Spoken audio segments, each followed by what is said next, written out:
Hey guys, welcome back to our new video. So on this video we are gonna look how we can add your preferred doctor's details on Justdial app. For that, just open the Justdial app.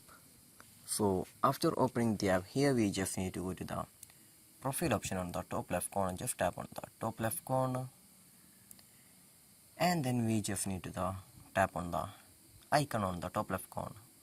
In here we can just see our edit profile option. Just tap on the edit profile option, and then we can just see the favorite option. Just tap on the favorite option.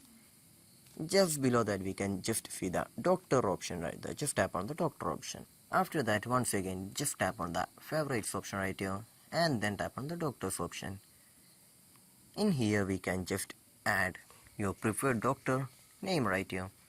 If you want to search, we can just search option here. So we can just search your doctor name here. So this is where you're gonna enter your preferred doctor details on Justdial app. So I hope this video was useful for you. So just do like, share, subscribe to our channel. Thank you and have a nice day.